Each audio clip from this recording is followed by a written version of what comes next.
Thanks for tuning in to another show in the Next Reel family of film podcasts. Want to skip those ads and get early access? Become a member at truestory.fm/join and discover all the other great perks that come with it.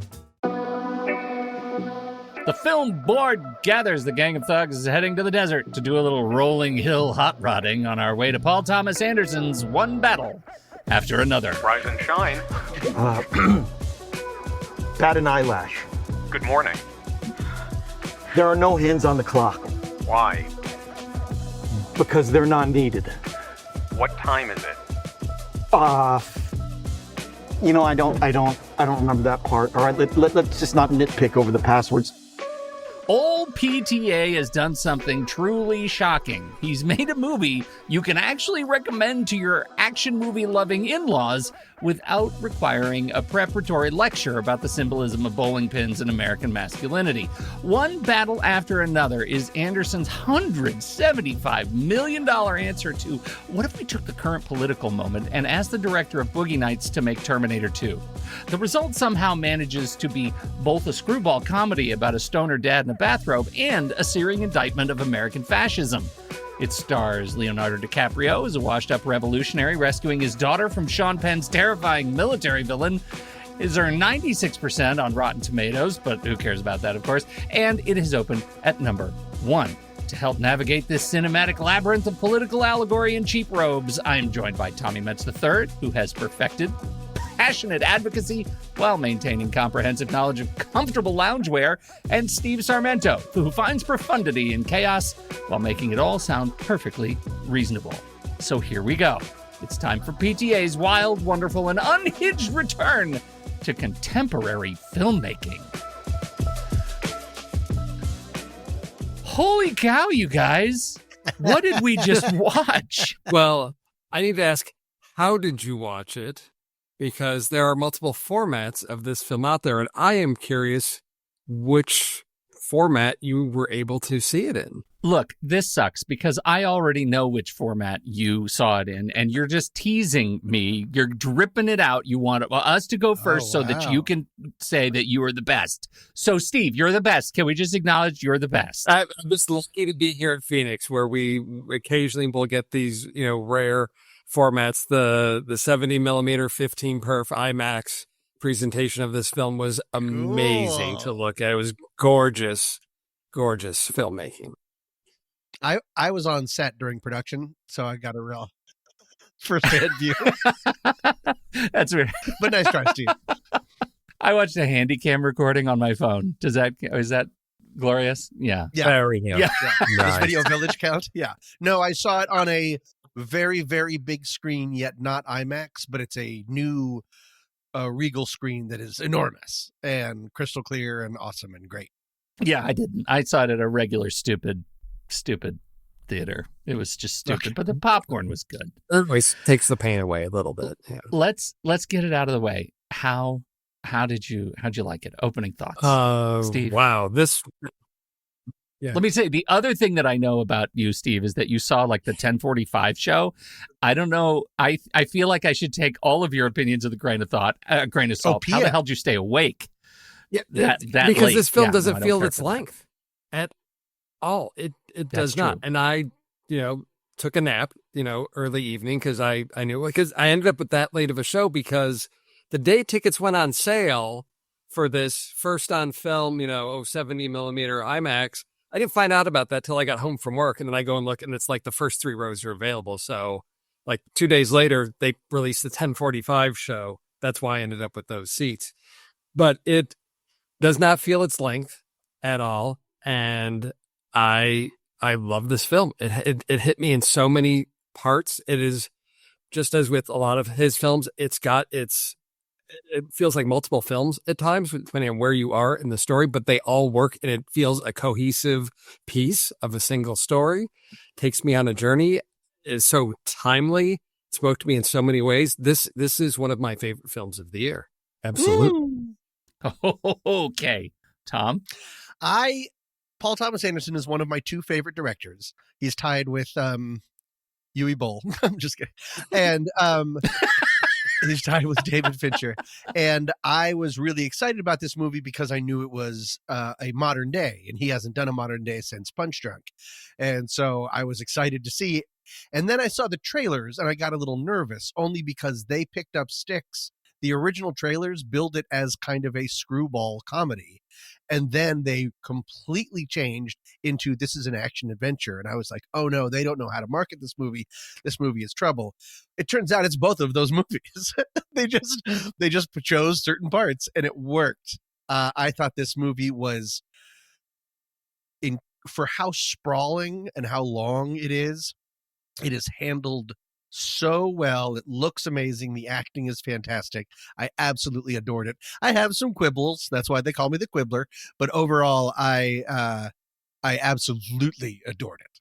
I just thought it's what a feat, and it's what you go to the movies for, and what an exciting movie to have as Hollywood burns down.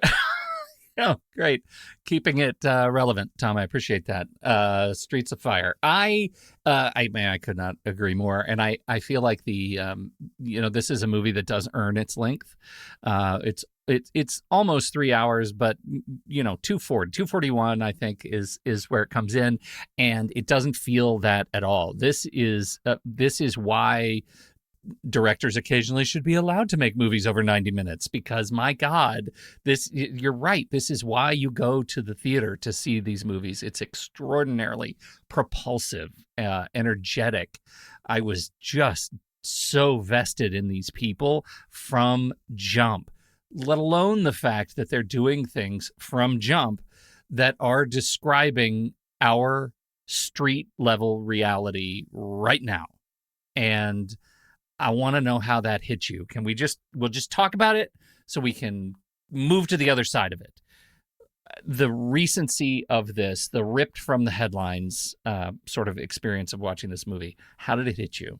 I mean, it's hard, but it's very valuable. And it didn't feel nose grindy, meaning it didn't feel like either a homework lesson or just like misery porn, which sometimes things like this can, because while they're showing such horrible abuses and fascism and the lies that they use to bring military into certain domestic situations, it still moved and was so character-based that the movie keeps it, even though these horrible, huge things are happening, it's very human at its base. The reasons that people are doing things are human. Man is flawed. It's not just sort of other, like unseen faces, authoritarian faces doing things. They all have these horribly human motivations, which keeps it interesting and exciting.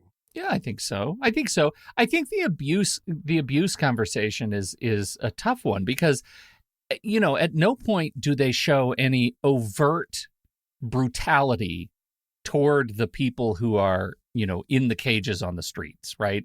They set up a horrible environment, right? But generally, the brutality is between, is inside the machine, right? Sean Penn's poor face.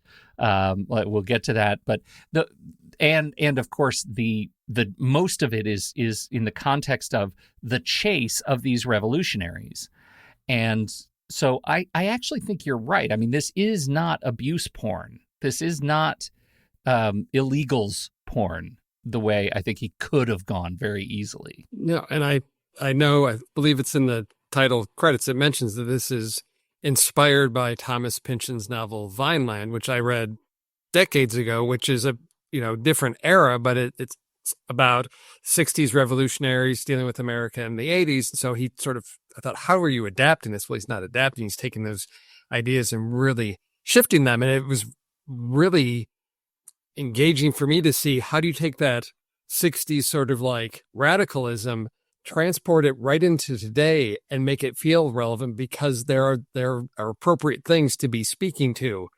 And it felt very much timely. I thought, would this film have hit differently 5 years ago? I don't know, but it just, the first chunk of this movie, I thought, this is going to be overwhelming for some people. This is a lot to really put in your face. It reminded me a lot of from earlier this year, Alex Garland's Civil War, where it's just like there is all of that going. I felt very much that similar feels of this is going on outside right now, this type of thing. But I think it was handled really well. It was done in a very entertaining way. We're introduced to all these characters, these revolutionaries, and the tone of it just worked so well because it is having to feed us a lot of information and move us through time very quickly. But I felt very oriented to what was going on. But there's a lot that gets thrown at you. But I felt very, in his very capable hands of taking me through meeting these characters and getting through their story. I think Civil War, this movie, and Eddington are this amazing package of where is America right now and where is it potentially headed if things don't change. And it imagines in what's coming from within, what's coming from the top down, and then where could that lead if left unchecked, which I think is really interesting. Well, that's the interesting thing, Tom. I mean, I think the movie imagines what America is right now. Let go of the. No, I'm saying Civil War right? is the. I mean, we're here if left unchanged. Oh, because that's a flash forward to things really going even more out of control. Much more bombastic. A film and a statement. Mm-hmm. This one. I mean, I'll tell you, it was a lot to watch today. Today, as we are recording this, Portland became the next city to have troops on the ground, and it's shaken up our fair city. I know both of you already have been dealing with this kind of stuff, and so it does feel strange to walk out of the theater and realize that not far from where I was, there's going to be new, chain link and tents and things, right? That's a horrific reality where we are right now, and so this movie pushes a particular button.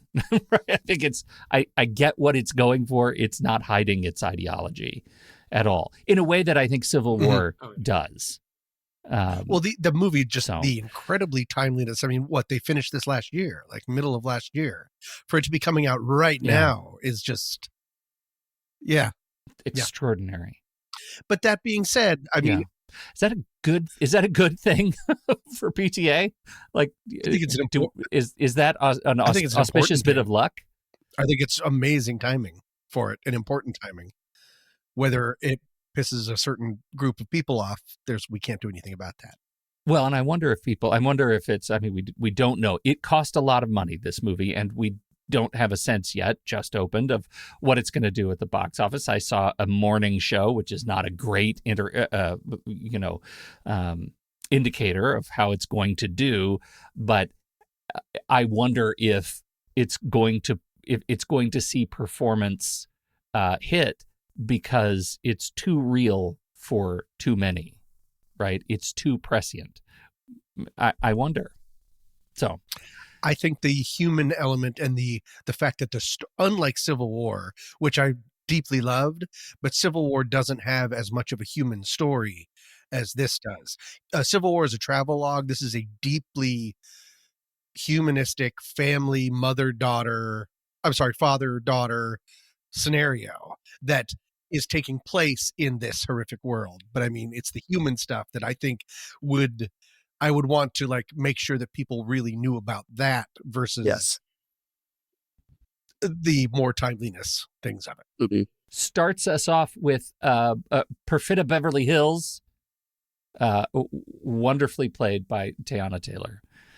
This movie starts, we're never given a year of where the movie exists in time.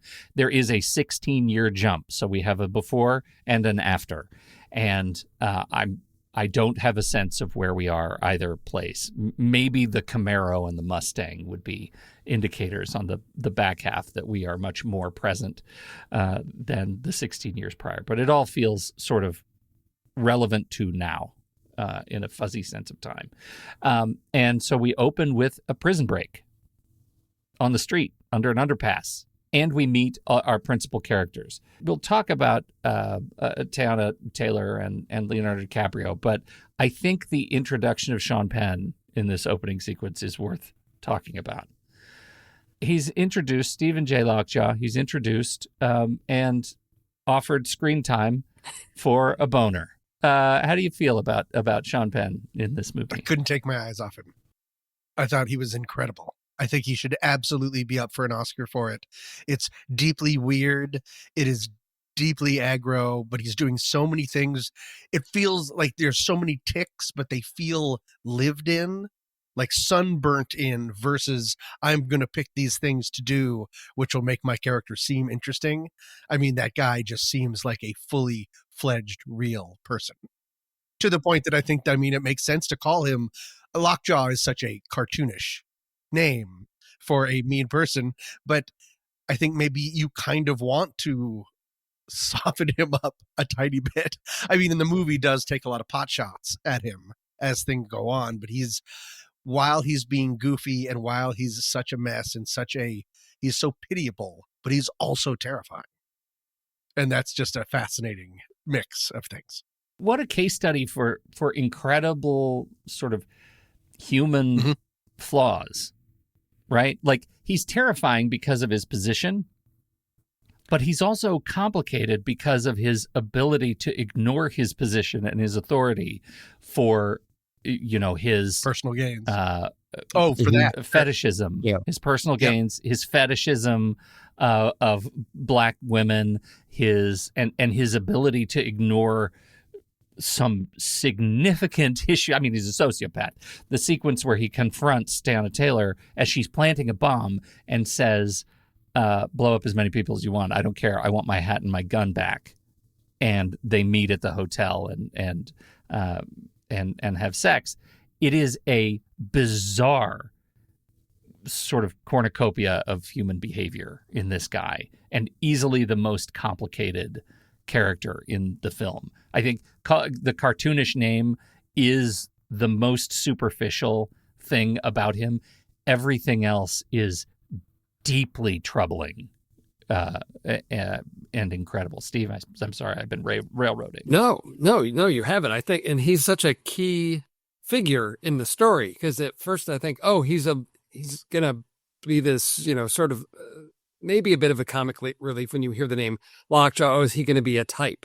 Is he going to be this caricature of, the extreme right, but quickly becomes this really complex and terrifying figure that is so critical to many aspects of the story. And I thought, okay, it's just Sean Penn doing another PTA film. He was in Licorice Pizza or whatever. He's just, one of the troupe of actors. But, no, I don't know that there's anybody else for this role. It was amazing. And just, again, the complexity and his particular journey, even that in it of itself, of he is not in control of everything.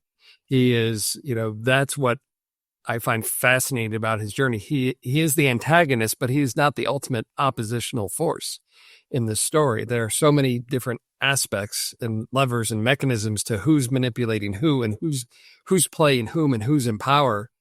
But again, it is all done so well with well-rounded characters that I understand that it's the humanity behind the motivations, not just, he has to do this because the plot needs to move forward. It is something that's driven by this character's desire. It is oppositional desires, one for this woman and others, the other to be part of the Christmas Adventurers Club. Okay. I guess I sort of was watching the clock for how long it would take us to mention the Christmas Adventurers Club. Sidebar. What the hell with the Christmas Adventurers Club? What's your thought on the CAC? Tom, can you describe the CAC? It seems to be sort of a fever-ish dream of maybe like the Illuminati and definite with white supremacy roots. They don't say Hail Satan, they say Hail Saint Nick. So they're sort of weirdly obsessed with Christmas culture, probably as some sort of purity test. And they are looking at Colonel Lockjaw as a possible new member in what seems to be maybe an extremely small club, but it's just like it's a skull and bones, incredibly rich jerks leading things from behind and doing whatever they want and can. It's like men that can't forget about the idea of when they were in a fraternity. And so they have to like keep doing stuff like this. That's the perfect summary. And it becomes a real driving force for him needing to cover up his mistakes, whether he would do it otherwise or not, but needing to, not mistakes, but the proof that he had an interracial experience, that's not allowed. Yeah. So, I mean, you could just feel a lot of money in the room. We've got our sort of mouthpiece for the group in Tony Goldwyn. Great to see him in here. I love leading all of the hand motions. Hail Saint Nick. They kind of Christmas tree their fingers. It is a stand-in for the cabal, the deep state, right? Like I totally get those vibes. And they seem to have, I mean, what was they seem to have a lot of authority. I guess if this is my quibble, their existence at the very top seems loosely connected to the rest of the story, right? Like really the only reason they're there is to troubleshoot the historical past of Lockjaw and clean up his mess.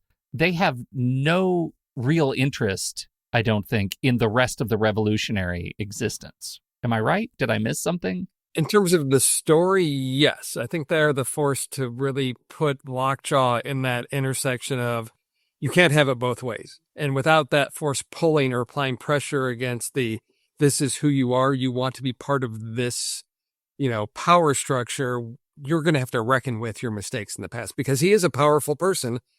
There's got to be, who can apply pressure to him when he's got all this force with the military, he's a hero, all this. So you have that group. But I would say also because of the sort of shadowy conspiracy structure, they were probably the ones pulling the strings or behind what we see in the, beginning of the film, the prisons, all that. I think I'm assuming they are associated with all of that was going on, that they are the force, but they are so far removed. They're looking big, strategy piece. So, this little explosion here, this little riot here, whatever, we've got, the larger picture to take care of. The movie is already overstuffed, not in a bad way as it is, but I would have liked to have seen a little bit more of what is their plan? What is their thing? Because they could be seen as a shadow version of revolutionaries. Like on one side, it's the scrappy people fighting for the people. On the other side, it's the overfunded rich jerks who are actually really in charge, maybe not the government. And the government is just sort of like trying to catch up. I think at that point, we've just have like too many stories. But that would have been, I would have liked, ideally, if there was one other thing that I would have wanted, I would have liked a little bit more of that, to see these two warring groups and how they are both trying to create the America that they see is the true America. It's interesting as you to hear you talk about it that way, because I mean, part of me thinks the ideology of having the Christmas Club exist the way they do is to lampoon the idea of a deep state, right? It's to make fun of those who think it's anything other than what we're getting on the tin. It is a trend, a strong trend toward fascism, and everything that they're saying in public is the same stuff that they're saying, behind in the boardrooms. And it's all about contracts, and we already know it. We already know everything.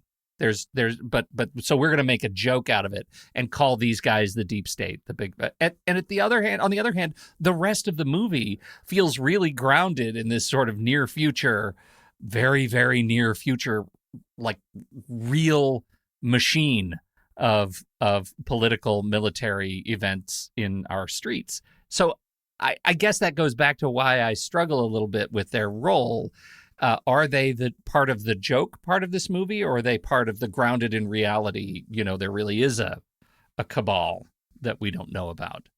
Who around the table was Epstein? I think it's having it both ways, because it definitely is part of the joke. I mean, the fact that it's Christmas adventurers and stuff, it's ridiculous. They have almost everyone there at that meeting are comedians. I mean, Jim Downey is the one, former head writer at SNL. Jim Downey is one of the main people in the thing. He's doing a Soderbergh thing where he hires comedians to play serious roles in order to let a little bit of lampooning in there.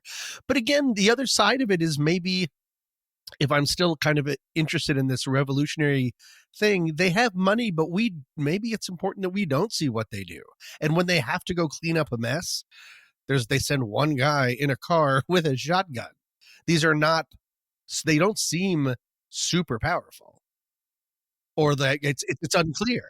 You know what I mean? Maybe they are just sort of like their version of revolutionaries, is they'll do whatever they can in order to try to push the needle, but we don't actually see them do or have any kind of cool stuff other than, go through a back door and you're in some sort of a tunnel underneath the earth, which is so funny. Which was amazing. Yeah. Like, who doesn't want that? Oh my God. For me, the whole CAC is very much that Pynchon-esque aspect of that story still coming through, where there's just the absurdity of things when you get into the higher levels of government and who's in control and all that, to realize that nobody's really in control, and those that think they have power are playing a little game, because they are clearly captains of industry in their own areas, but they're just boys playing at something that think they're important. I think that's sort of how I take that, is really it's I think a little bit more of that Pynchon absurdist aspect of it before we really, I think, delve more into that family side, the real grounded side of that story.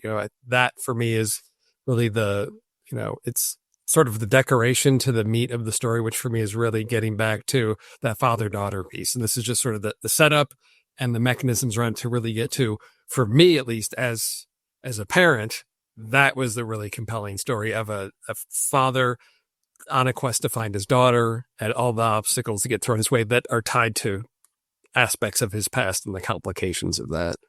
Okay, for sure. I absolutely agree. Now that we've got all of that other stuff out of the way, DiCaprio and Chase Infinity. Chase Infinity plays Willa, or many names. She's got other names, but we're going to go with Willa, who was an extraordinary find for me. She was just fantastic. So let's talk about that relationship. I mean, Steve, you kicked it off. What is it that connected to you for this father-daughter relationship as a father of daughters? Yeah, it's for me, it's, now that my kids are older and out of the house, I mean, it was able to really track that aspect of, I could see where Bob was. It's like, here's who I am. I have my identity. Now I've got this kid. I have to put that identity on hold to raise this kid. And at a certain point, I can't keep the world and my past at bay. It's going to come. My kid becomes an adult. I've got to re-engage with my own identity of who I am, separate from parent, because my kid's now in high school, going out and becoming their own person. I have to reconcile with who I am. And that's what I really saw this story about is, Bob can't remember the passwords because, it's been 16 years and he's stoned all the time. It's like, because it wasn't important to him anymore. Raising this daughter was the most important thing for him. So what used to be the central part of his life isn't. And now it's that I got to keep my kids safe thing. And that is one of the most heart-wrenching. If you want to get me in the gut, that's the thing to go for, is, put a parent in a situation where they can't protect their kid, and every tool they want is taken away from them to do that. And that piece was what was really compelling for me, is I am responsible for this kid. I've got to do something, but I'm now having to reckon with things that I had thought were in my past, things I'd moved beyond, things I'd perhaps forgotten about that I do need to reckon with because they're part of who I am. And he's not a complete, like, he is hyper vigilant about certain things, like you can't have a cell phone, granted she does, and take this little harmonium thing that is like the catch, and make sure that you remember the call and response things. So all of that stuff is still there for when he's caring about her. He just doesn't care about the cause as much. So that's why he doesn't need the passwords. He needs passwords for her, because the rest of that has gone away, which is really cool. I think you zipped past, I think, the one of the greatest moments for me in that father-daughter betrayal set, which is the fact that he was the last to know that she got herself a cell phone. Benicio That del Toro just moment, looks over. like his It's so funny. yeah.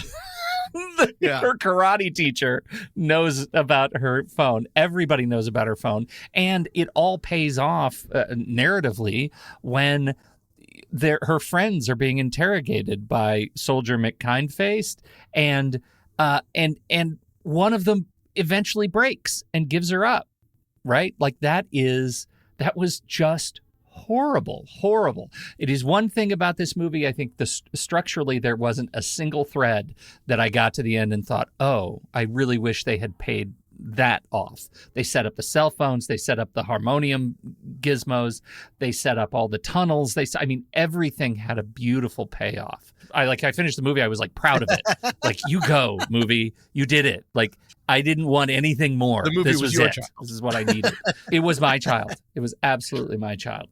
The bit about the passwords, I mean, when you look at Paul Thomas Anderson's use of humor, you need to apologize to him. And mean so it. sorry. Say sorry This to him. is Mean it. sonic triggering. Yes.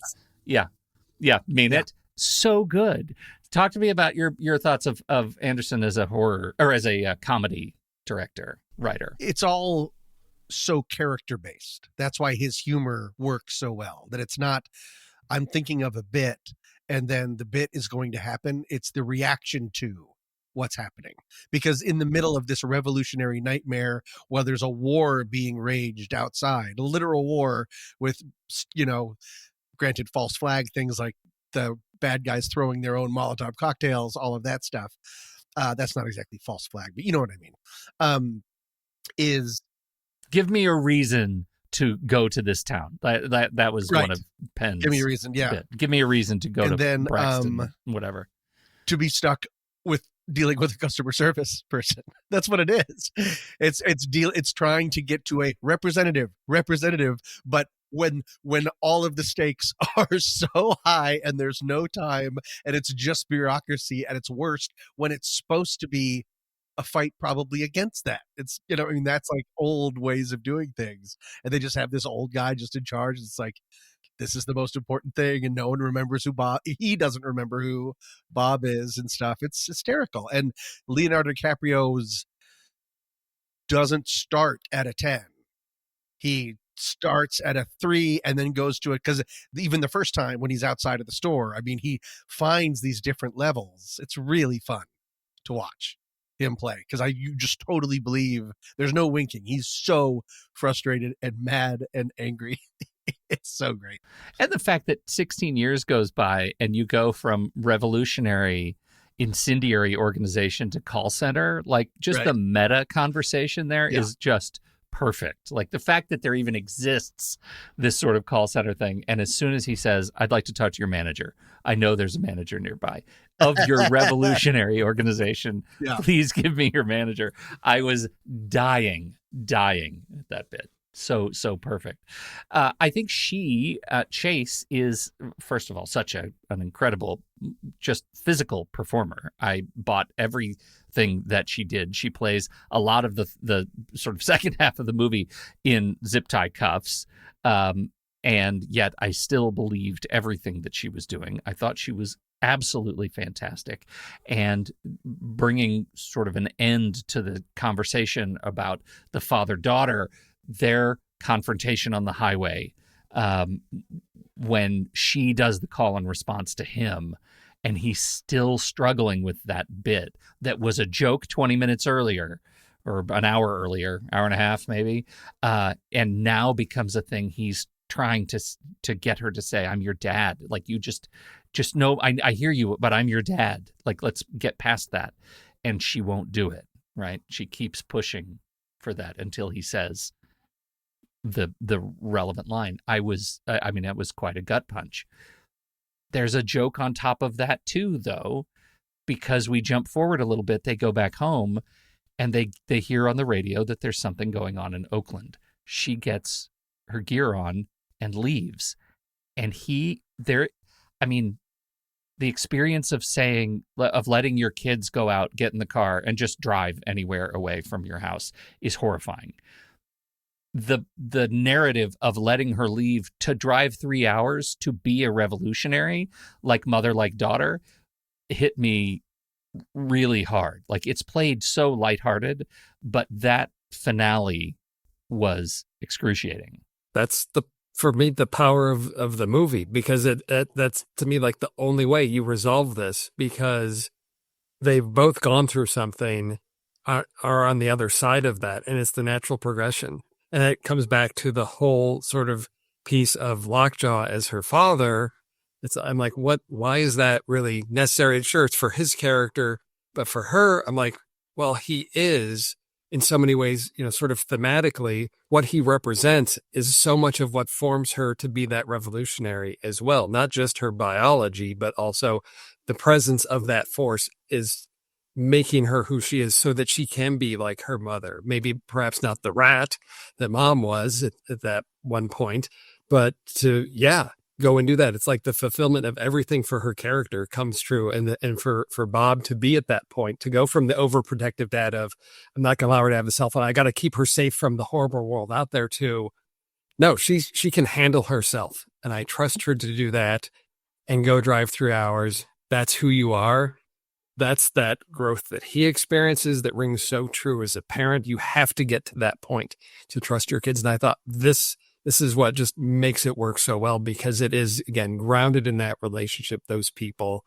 And to me, we start with that, all of the violence and everything that's ringing so true. That could be so like devastating and oppressive, of like, how messed up is the world right now, to a point of parents are raising their kids to be good people, and they're going to be able to continue the fight, to go on and fight those things. I thought, this isn't we're all in trouble. It's the next generation can continue and do the good work. And it's like this very uplifting and positive thing. I didn't come out emotionally devastated in a negative way. It was like, yeah, there is hope. There is, out of all the mess. And I think there's an evolution going on, because what the radio is calling out is not grab your guns, grab your explosives. He's calling for a protest. So she's not going to go do her mother, who was very powerful and also lost control. Like she let her sort of power dominance kink get over her. She shot a policeman when it's unclear whether that was necessary, and that changed the course of everything. She might be the kind of fighter that is able to actually be better at that. Make change without burning the world down, which is cool. Because if she was like, I would have felt very cynical and weird if he's like, don't do anything I wouldn't do. And she'd be like, I will, click, click, with like a big shotgun. Right. I'd be like, yeah, right. She goes, I don't like full Sarah Connor. But I think she's like driving 3 hours to go protest. And that's a worthy. That's what she's supposed to do. Yeah. Which is, we get a little bit of the sort of inverse character change graph between father and daughter, right? She was skeptical, cynical up front about her dad's weirdness. No one's coming, Dad. And no one's coming. Yeah. Right. You're overreacting. And then she is taken out of that delusion when people come, and she becomes sort of a character of agency. And he is able to go from being completely paranoid to letting go and just being a dad. And I thought that was really illuminating. Who else have we not talked about? Benicio. That Sensei. Oh my we got to talk goodness. about Sensei. I just watch him in anything. I'll watch him do anything in anything. He's so much fun. I just loved it. And he's underplaying it, which is neat. He played it very naturalistic, which was fun, because he could have, there's room, and especially there's room in Paul Thomas Anderson with ancillary characters really pushing, like in Punch Drunk Love with like Philip Seymour Hoffman. Certain people will just shoot through the roof. For him to just sort of be this calm, he's also a revolutionary, but in a different way. It's sort of showing a lot of different ways of how to fight the system. and his is very homegrown, neighborhood based. He knows everybody, and he's got a plan, not to fight back, but to get out, to get to a safe haven. Which is really Chekhov's Sensei in this movie, right? Like they set you up, making him a fighter, right? He's teaching people to fight, and he never fights. He's arrested at the end. He just smiles as they put the cuffs on him. He is like, it's just a constant character rug pull with Benicio del Toro for me. I was surprised. He is teaching people how to fight, but he doesn't say, hey, Chase Infinity, punch harder. He says, you're not breathing. Ocean waves. It's the first time we hear ocean waves. And then like, if there's sort of like for his character, his thing about we've been under siege for hundreds of years, for centuries, ocean waves. Centuries. Like just get the people into the tunnel, get the tunnel into somewhere safe, and live for another day. It's fascinating. It is fascinating. He's so much fun. He was fantastic. He really is. That whole sequence of, I mean, there's so many things going on from when Bob shows up at the dojo there or whatever, just like, okay, to when Bob gets captured and then, then ultimately escapes again. That whole sequence, I just love every moment of that, from just trying to charge the phone, to get on the phone call, and just to see everything else that's going on around, as Benicio's just like, organizing people, okay, get them lined up, do this. And there's just this orderliness as Bob is just like freaking out, and just the contrast between those two, the franticness of like, thank you, Sensei. Yes. I love that is the part that I just, when I walked out of the theater, I was like, I loved how that just played so well, because it took us from streets and the revolution as he's trying to escape, jumping from rooftop to, rolling out of the car. And, oh my gosh, I love so much of that. Sensei, he fell off the roof 40 feet and was arrested. He was tasered and arrested. That phone call was priceless. His little cadre of skateboarding hooligans that work for him. There was such a beautiful kindness of his interaction between, being the sensei of the neighborhood and the sort of adopted sort of dad of the neighborhood, right? The relationship between every one of the young people I thought was really special. And it was light in a period of great darkness, right? It's light in a period where they're trying to get people to safety because authorities are coming for them. And it's horrible. And isn't it just sort of light and beautiful? His ocean waves energy really permeates the screen. I was watching him thinking, is there anybody else? Could I just come up with anybody else? And probably before I'd seen the movie, I could have come up with some names. Now that I've seen it, I just don't have anybody off the dome that could do it quite the way that was. Extraordinary. Is this the first DiCaprio PTA collaboration? I know that he was offered Boogie Nights, but took Titanic. And he was thrilling in it. He hasn't been able to do some of his physical comedy and stuff since like Wolf of Wall Street, which is really fun because he's extremely good at it. And he really found, and this is a very personal thing for me, people don't like this about me, I don't like this about myself, but I cannot stand the movie The Big Lebowski because I can't take the character of the dude. All I care about is him getting hurt. Like, I want people to throw more ashtrays in his face because I hate stoner loser. Hey man, there was a little bit of that in this, but in a way that he was still so propulsive, and like he wouldn't just be like, the rug pulls it together. Like, he's desperately trying to do things. He's just not very good at doing them anymore. But that's a better way to take that character. So when I saw that he was in a bathrobe the whole time, that was also interesting. Like the very last one, when he's showing up after the long car chases and stuff, when he gets out and I was like, he's still in the bathrobe. He's been in this bathroom. And I was like, oh, everyone's been in everything the entire movie. Like, everyone at one point, everyone just goes, this is your outfit for the whole thing. Yeah, it's fascinating. Yeah. It's really cool. Because it takes place over, from the entire second half of the movie is like just one overnight, right? It's just 2 days. You were talking about the climax and their final meeting. This was a Michael Bauman was behind the camera on this one. The whole movie was great. It had a really great look. It was the whole VistaVision kind of experience. I'm sure it was great, Steve, on 70 millimeter. But man, that final sequence, the chase on the highway where you have her in the front in the white Camaro, we have the blue Mustang behind, and then Dad in the stolen hot wired like Civic or something behind them. It is the least sort of exuberant in terms of chase speed, but the rolling, and yet the I rolling was hills on the edge of my seat.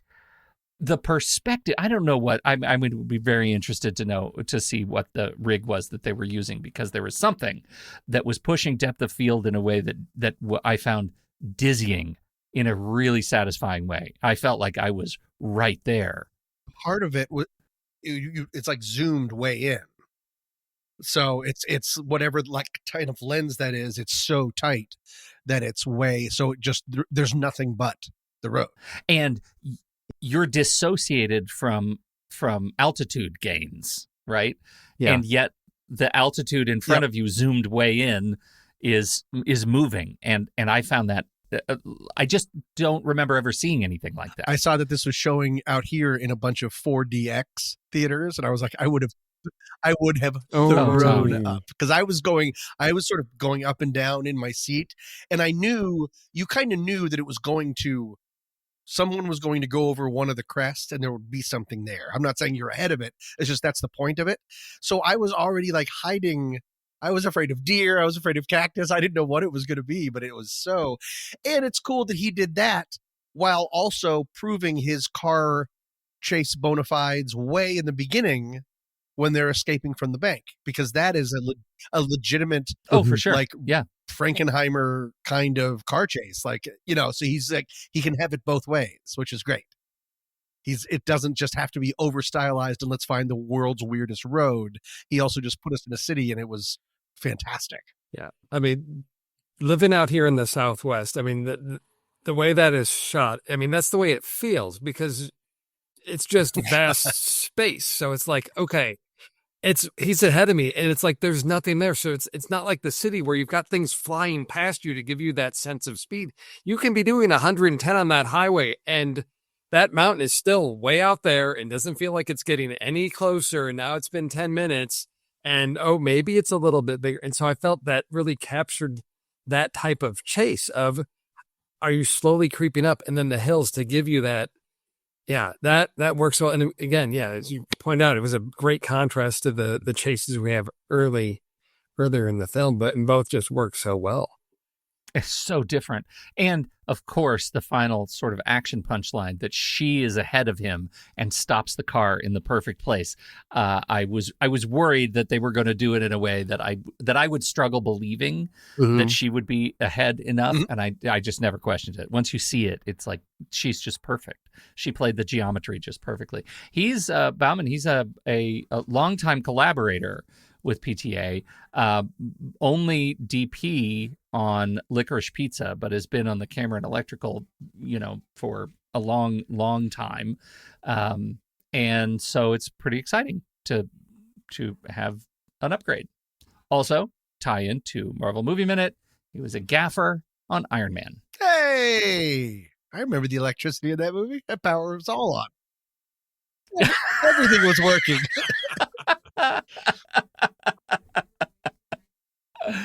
That's where we are. A score. Any thoughts on the music? I think that, my goodness, he's got a long Johnny Greenwood again with Johnny Greenwood. Yeah. There were times when it was a little cat on the piano, but it worked. And I know from the past, when I first saw There Will Be Blood, I was like, this score is driving me insane. And now it's one of my favorite scores of all time. I need time to digest his type of scoring. So when I see it again, but I never felt, it's just every once in a while, I was just like, bling, plong, bling, plong. But it was also, that's what the people were going through for. So I thought it worked. Yeah. And my final production design point, I admit, I liked the office of the Christmas The Club. underground. The fact that they have built in, that they built in a gas chamber in Office 55. That, can I say, that was if I had a quibble, what did you get out of the fact that I was fine how Sean Penn died in the car. I was done with that. Why bring him back? Because you know that as soon as he goes into that and they're sort of like asking him questions, I think they're going to Goodfellas him. That he's not going to get this thing. They're going to take him to a room and shoot him in the head, and instead they do it. What was the point of that for a movie that's already, people are sort of saying is long? People aren't saying we're feeling the length, but like, what did that do for you? They string him along. They ask him a bunch of questions. It gives him a very happy kind of, it doesn't seem like he suffers. I don't know. I didn't quite get it. My sense was that it goes back to their meeting in the underground cave, which was make it clean, right? I think Kevin Teague says that, right? Just make it clean. And it's not clean if Sean Penn is still alive. But why not just have him die in the car accident? Die in the car. Leonardo DiCaprio hits him with a thing. What if that's just the end of his story? That would neuter the authority of the Christmas Club. Right? I think that's the vibe that they want you to know. After all of the shenanigans, the people who are really in power are still in power. Nothing has changed. But the Christmas people did kill him if he died in the car. It was a Christmas man that shot him. But do you really think you would have remembered that? Because the Christmas man died too, right? At the end, everybody dies on the highway, right? Like Christmas man and I just think there is a vibe at the end of the movie, that reminder that says, hey, I know it's been a while since we've talked about the Christmas Club, but we want to remind you that they're in charge. You can never escape the moneyed power. Sure. Okay.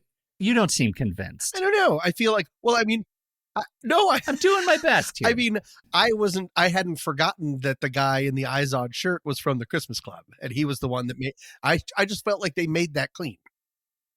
But again, I didn't mind the scene because I liked seeing Sean Penn's weird face. I liked the idea of having this all glass building and just having an office made to have just a furnace in it to throw someone in. I mean, I guess it did let us spend a little bit more time with the Christmas Club, which I liked. I liked them. I don't like them. You know what I mean? I liked the idea of how crazy that world would be. I was just wondering if there was a little bit more raison d'etre at some point for it. I don't know, Steve, you haven't weighed in. No, Pete, Tommy, actually, I hadn't thought about it till you brought it up, but I'm leaning towards Pete because there is something about how the stories resolve themselves, not in the mess on the road, because it could have just ended with like, father-daughter reunited on the road. Great. He's found his daughter. That's all he wanted. We need that denouement at the end to tidy things up. So to see how he's moved forward. And I think it is, again, as Pete says, it's the Christmas Club. They like things to be cleaned up and tidied up. And, sure. I mean, the other option would have had to have like a cleaner type character come and like take the body away, because if he, his body is found, then you've got the press, you've got this hero. Otherwise he just disappears. And I feel like that is a tidier ending. It does sort of play into we still are controlling things. We can make things happen. We can make people disappear. So Plus, I guarantee you, if they had ended the way you proposed, Tom, we would all three of us have a quibble that goes something like, don't you think the Christmas Club was just kind of loose thread? Don't you think they were just kind of let go? We only saw them in the middle, and then they just sort of what happened to the Christmas Club? Gee. I'll allow it. But watch yourself, counselor.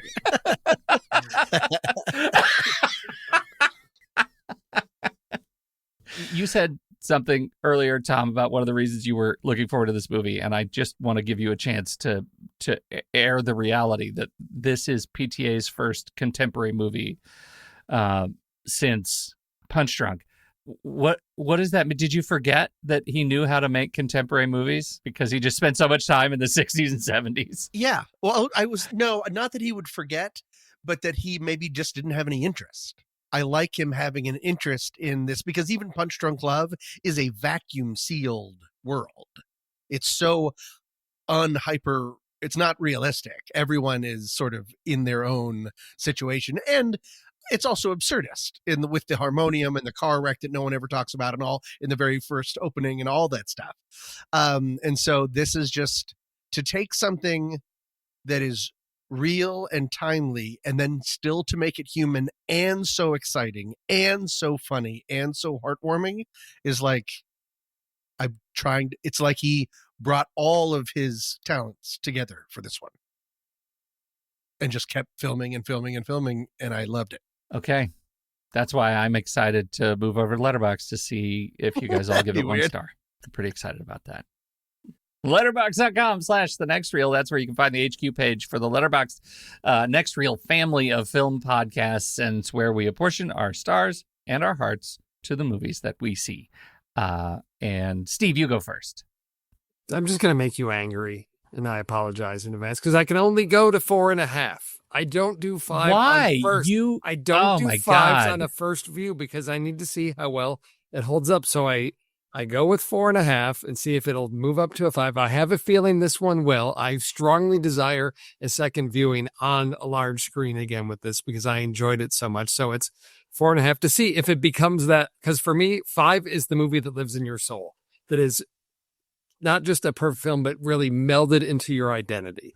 So that's what 5 means to me, is that movie belongs to me in a special way. So for right now, it's 4.5 and a big old heart because it is an amazing, amazing film. It's an amazing film, and you are making it work for its No, supper. no, it's A little all bit. about Yeah, me. no, a little bit. Yeah, No, you're making it work.